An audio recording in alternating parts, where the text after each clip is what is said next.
Welcome back. My name is Q, and on this video I will be talking about Enoch. So I just want to give like a brief overview about Enoch. So I'll be starting with the actual book of Enoch, and if you haven't, I really suggest and encourage you to read that book. It's really good. It's so much in there, and it's 108 chapters, but they're really short, so you can really finish that book in like a week at the most. Semyaza, he was one of the angels, one of the fallen angels. Actually, he was a leader of the fallen angels. And I'm going to try to take my time to just, slowly explain this, because sometimes I can talk really fast, but then I can't help it. But I need to work on it because sometimes I talk too fast and then I end up stuttering. But I can control my stuttering if I don't talk too fast. So that's what I'm going to work on too throughout this video. Semyaza, he was a leader of the angels. And Semyaza, oh my goodness. Okay, so there were about 200 angels. 200 fell.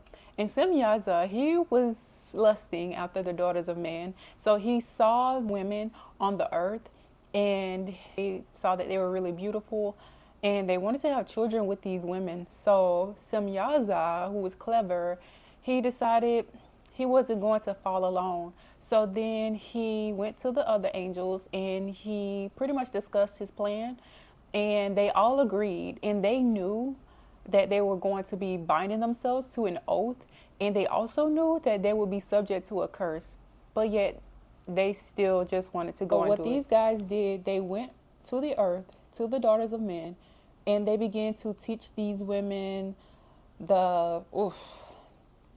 a lot of stuff that they should not have. For example, they taught them magic, charms, they taught them divination, they taught them the cutting of roots. So all of this evil stuff we hear about today, all of the witchcraft and stuff that came from angels. A lot of this stuff on the earth that we see actually came from the angels from heaven. So a lot of stuff that we have here, God knew what the angels would do. That's why he only gave them so much knowledge and wisdom. So the stuff that it caused harm, but not as much as harm who he give the most wisdom to. So he knew that these angels would do this so he only gave them the things that wouldn't cause much harm, especially for the kingdom of heaven. And these angels are also known as the fallen angels. Daughters of men began to have children. So when these children are actually referred to as evil spirits, or what we know today. So when we hear evil spirits, these are just the descendants of the women and the giants that fell. And also one of the fallen angels, Azrael, actually was the serpent. He was disguised as the serpent in the Garden of Eden, and he's also known as the angel of death. Okay, so Enoch, he is known as the grandfather of Noah, and he is the father of Methuselah. Yeah, so he's the father of Methuselah, and then he's the grandfather of Noah. And Enoch actually was hidden, and no one knew where Enoch was hidden. Enoch received wisdom from the Lord of Spirits. Something I really want to note here is that in the book of Enoch, it talks about how wisdom actually came to earth to look for a dwelling place, but then the spirit of wisdom could not find a dwelling place on the earth. So then wisdom went back to heaven and went back to be seated with the angels of heaven. And it just made me think, there's just so much wisdom. There's so much wisdom to be gained. There's so much wisdom, so much for us to know. Just think the amount of wisdom that we do know compared to how much there is for us to receive. So then we go from Enoch to the book of Jasher. Jasher Chapter 3. It talks about how the instruction of the Lord and knowledge and understanding. So then there became a time where Enoch began to retire from the sons of men, and then Enoch began to secret himself from men. During this time, Enoch would spend time praying and praising God, and he will also be receiving wisdom, more wisdom and more knowledge. There was a point where an angel called to Enoch, and he told Enoch, hey, Enoch, go show yourself to the men and teach them the ways of the Lord. So Enoch went and he began to acquaint himself. He began to assemble with the men.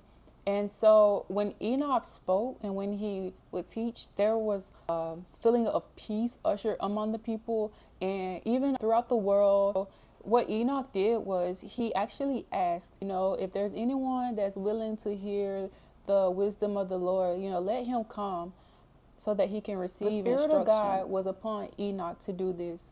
And Enoch again began to secret himself again. And did the first time he began to secret himself again. And as at the first order, but he didn't completely secret himself. What he did was he would come to the men and teach them the ways of the Lord and teach them knowledge and wisdom. First, it was every 3 days, and then it was every 6 days. So then you had the weeks, he would meet with them once a week, and then he would go and secret himself for a full 6 days. And then on that 7th day, he would come. And then it got to the point to where it was once a month. He would meet with the men once a month. So for a full month, he would be to himself, receiving instruction, wisdom, in the ways of God. And it kind of remind me of how Moses was with the children of Israel. And then it went to a year.